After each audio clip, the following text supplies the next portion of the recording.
And hey, hello there, it's me RJB from RJB TV, the channel that you're watching right now. So, last game, in the last video, we had Gensay go against 458 and 458 managing to get win number 2 under his belt. So now he's got 2 wins, 2 wins. I actually typed the number wrong in the title. Let me just adjust that a little bit.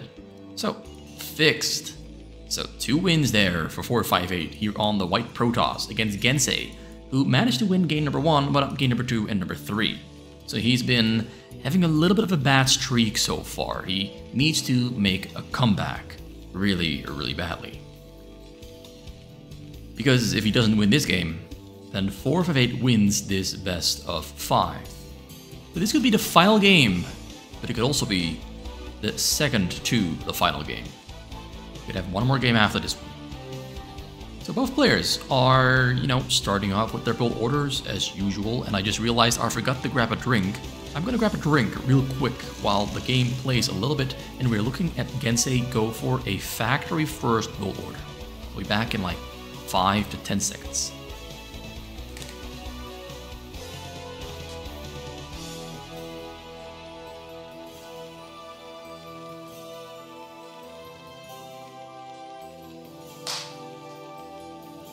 It is kind of unheard of for a caster or a video maker to just leave the microphone in the middle of casting something or making a video. It's kind of unheard of, but the kitchen is right behind me. So it's kind of like I walk like 5 meters and then I'm in the kitchen. It's not that big of a deal to go grab some water when the distance is this short. You hardly noticed that I was gone. So gateway there first for safety for 458, then he goes for the nexus there to boost up his economy, whereas we have Gensay going for supply depot gas on 8 out of 10 supply, and he goes for a barracks as soon as he can. And we're gonna see 2 factories coming out there for Gensay, and he might try to go for a very aggressive mid-game, or he might try to go for a passive mid-game, but knowing Gensay, he will most likely try to go for that classic aggression that he's known for. The guy just loves to attack, loves to eat his cake as fast as he can. He's not gonna sit around and wait for you to finish singing the birthday song.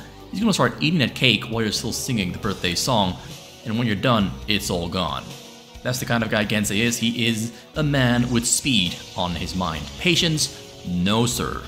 Everything is gonna be fast. He wants to attack, he wants to do it fast and quick. Whether his sex life is the same, I don't know. Usually there's trends here and there. Okay, so we have double factory finishing up there for Gensay soon. 458 found it pretty early. We have SCV there from Gensay going all the wrong directions. Still hasn't seen that choke there in the front. Didn't get into the base, and usually when you go for a factory build order, getting your SV into the base is kind of important because it really does give you a lot of information of what you have to do. Now he's kind of in a situation where he has to guess what 458 is doing while all of his own strategies are being completely revealed. Double vulture there on the way. Getting double machine shop really early on because he is probably assuming 458 went for a choke Protoss. But he's also going for a triple gateway. This is his... I think he pretty much created this build order himself. The counter to the factory build order. It's not really a hard counter, but it does deal with the double factory quite well. Go for 3 or 4 gateways, then you're gonna get Dragoon range at some point or Zealot speed.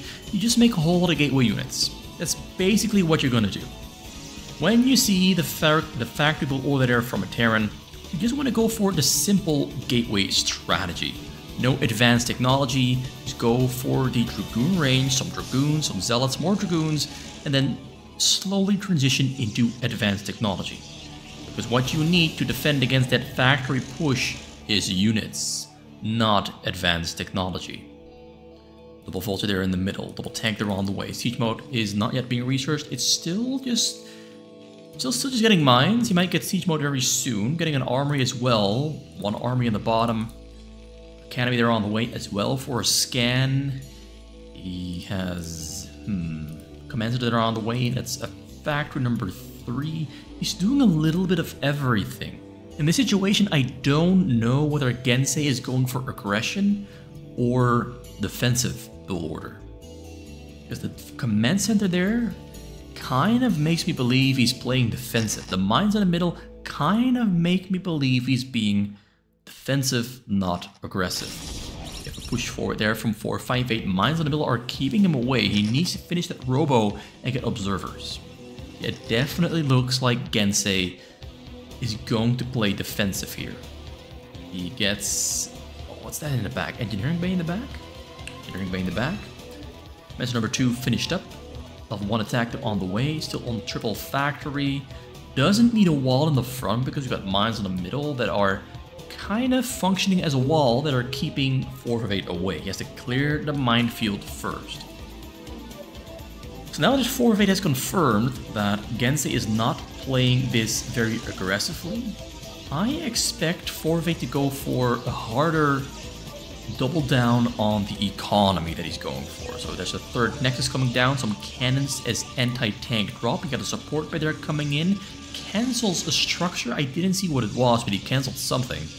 Observe here they're on the way, and a Citadel of Adun coming in as well, and Robo number 2. So yeah, 458 is switching away from that gateway army strategy and switching into the advanced technology precisely because Gensay is not attacking.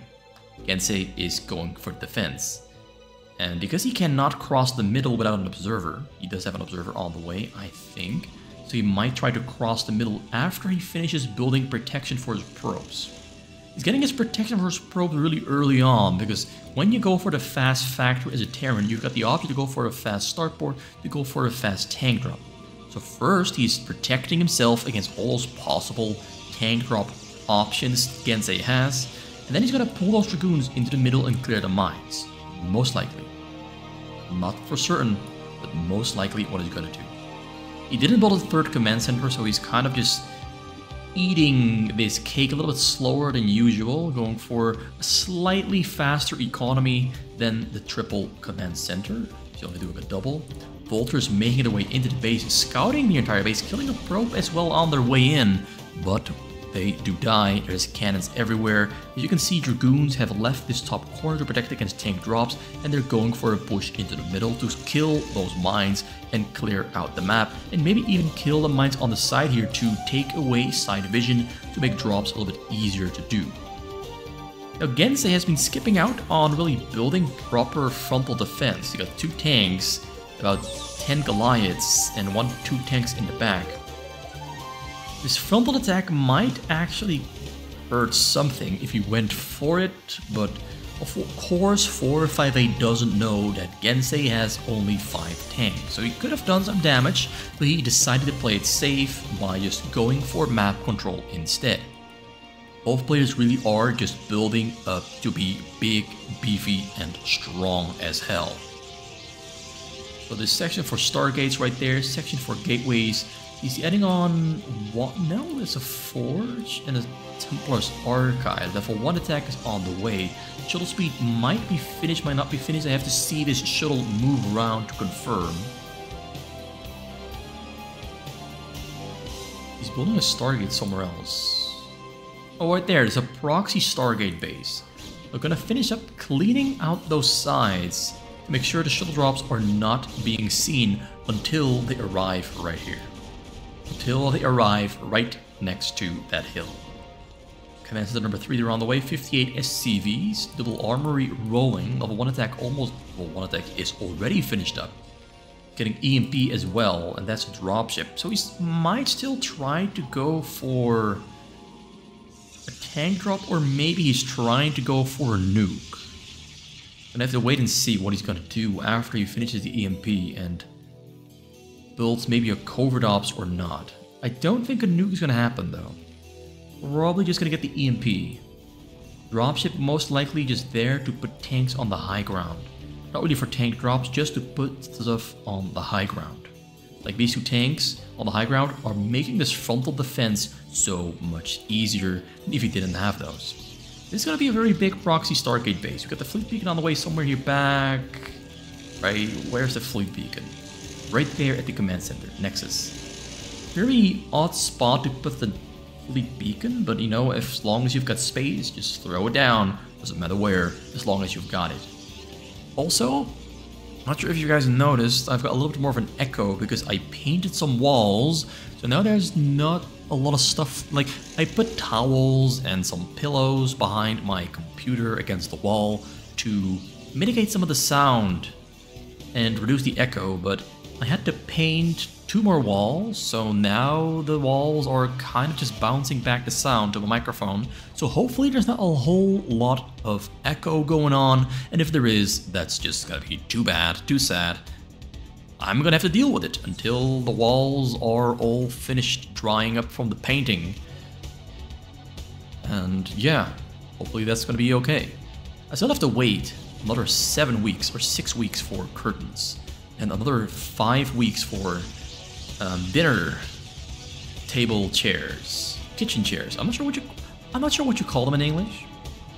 Kitchen chairs, kitchen table chairs, dinner table chairs, maybe just chairs. I still have to wait like a month until they arrive. Like, it's all kind of painful that my house is kind of empty. So the echo is amplified. He tries to go in with a tank drop, but ooh, got spotted out there by the observer and the dragoon on the bottom side. 4 of 8 is not attacked at all. Not at all. Reaver unloads on the high ground, gonna shoot its load on those poor tanks, and Goliaths get picked up. Micro on display is beautiful, but will it really be that useful? Beautiful does not always equal useful. Useful doesn't always equal beautiful. Beautiful is always beautiful. That line that I just said makes absolutely a lot of sense. It's kind of obvious, but it didn't have to be said. Let's put it like that. So air upgrades on the way. Double cyber quarter on the bottom and the side, getting attack and armor. Got 4 stargates, 9 stargates in total. Cannons on the middle. Both players are pretty much maxed out on supply. We have about, I'd say, 11 factories there for Gensay, pushing out into the middle already because his upgrades are pretty damn good. Level 1 armor, 2 attack. 4 of 8 is on 001. He's got 1 armor, 1 shield on the way. Carriers in production. We've got ourselves a battle, and we haven't seen a single shuttle drop coming out there from 458. And this frontal attack with his zealots and dragoons onto the tank army is actually doing a pretty good job of reducing that army size quite a bit. We had like 200 supply for Gensay, and he's now down to 184. It was 175 just earlier, so yeah, that frontal attack did hurt him a little bit, slowed him a little bit down. 2 tanks there in the front on the high ground, carriers on the way, more stargates being built. There's 8 carriers in production at the moment, a whole lot of zealots, whole lot of templars, and no shuttle drops. This is pretty much the most uncharacteristic game I've seen from 458. No shuttle drops? That is absolutely unheard of. 458 is known as the guy who shuttle drops all the time. And we have not seen a single shuttle drop from 458 this game. Now Gensay knows about this proxy Stargate army base where carriers are being built, so he's going to try to take that down by focus firing the pylons first, because those are easiest to kill. Pylons first, then the Stargates. But the carriers might finish, but there's 5 Collider to take down those carriers as they spawn. Ooh, will the carriers finish right before the pylons die? Yes, they will, and they make their escape. One of them might go down to the Goliaths. Oh, how much HP does it have left? Oh, ouch. Ooh, 24 HP. It's still alive. Now it needs shield batteries right here. A whole lot of them. And a lot of cannons to slow down this push. Really not sure what 458 was thinking here with this strategy, but is this gonna work for him? I don't know. This looks very scary to me. The big tank army knocking on his front door. Definitely not heaven's door. This is pretty much the door of death and destruction. And Gensay is coming in to tear it down, break it down, kick in the house, break the entire house down, pretty much. Pretty much break the entire house down. We have 12 factories, and there are 3, 5. That's a good amount of 17 factories. That's a pretty healthy, good amount. As you can see, a lot of production going on here. Almost level 3 attack. Level 2 armor finished up. Carriers on the side. How many does he have? 8 of them. Finds a good position on the high ground, but this is giving vision on that high ground, so they're not protected by the anti-vision mechanics of a high ground. But Goliaths have been taken down. It's pretty much just tanks. Did Gensay miscalculate his production cycles and not include enough of them Goliaths to take care of the carriers? Because the carriers are going to kill a whole lot of them tanks before more Goliaths arrive on time. Always pushing forward. Turrets are being built.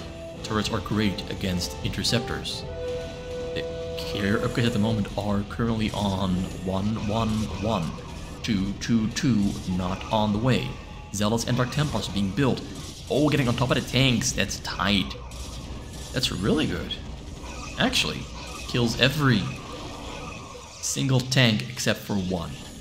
This one, the heroic single one, the one that got away, is one tank.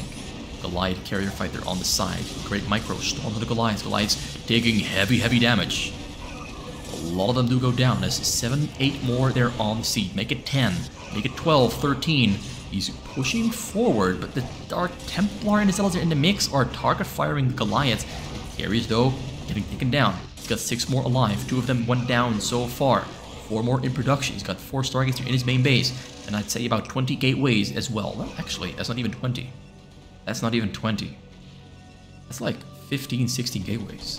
But he's managing to keep Gensay on his toes without using storm drops. Just pure army against army, 0 shuttle drops being used. Is 458 trying to make a statement that he can make Gensay bleed or even yield?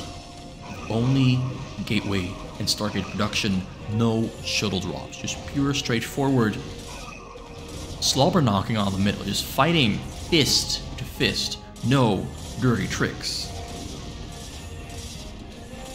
He's having a difficult time. He's microing really hard.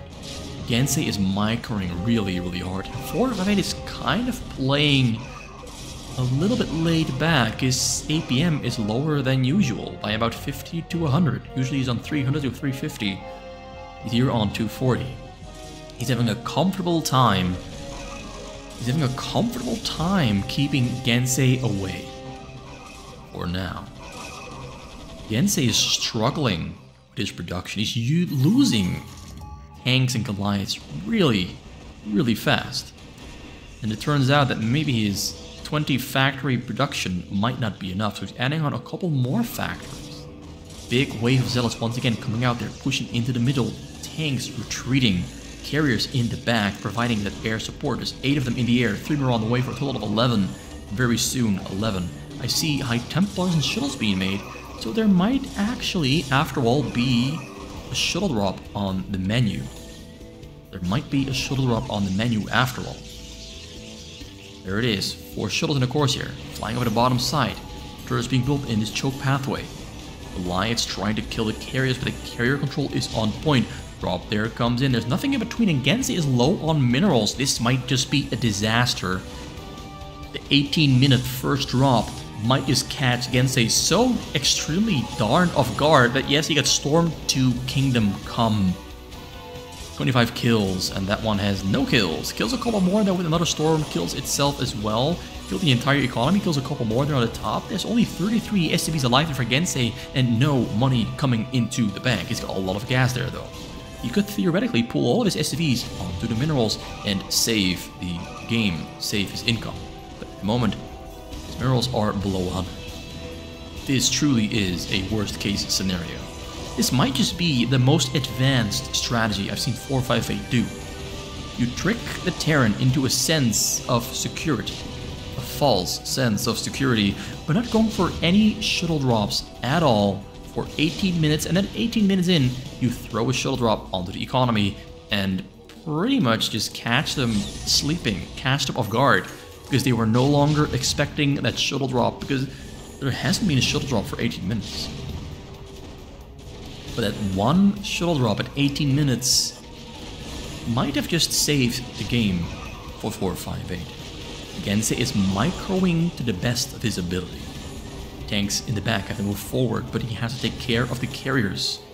His supply down to 126. Things are not looking pretty. He's building another shuttle drop to put the nails into the coffin. Carriers going for one more precise strike to take down some Goliaths, but Goliaths with level 3 armor and 3 attack are pretty damn strong. The carriers are on like 2-1-2. The storms are doing more work taking down the Goliaths because you don't need upgrades on the storms to kill Goliaths, and upgrades on anything do not protect against storms. That's why storms are so amazing. It's a flat damage that is applied no matter the armor value. Storms always do maximum amounts of damage. The Goliaths are all dead and gone, a couple more are on the way, like literally a couple more, 2 of them. Zealot's pushing the tanks back, he's retreating back home.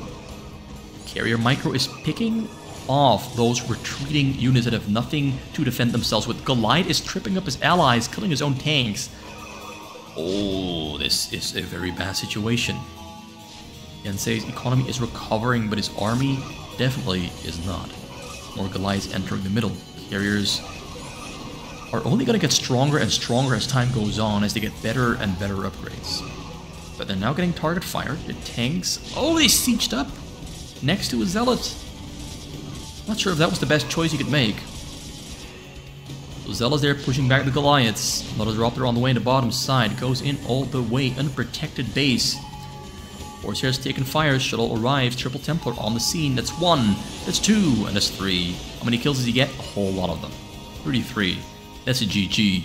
Gensay taps out. 4 of 8 is the winner in this best of 5. Gets himself win number 3. Win number 3. So let me just put that to 0 for the next video. So let's put that to 0 for the next video. So yeah, 4 of 8 with a very uncharacteristic build order that I didn't expect to be seeing from him.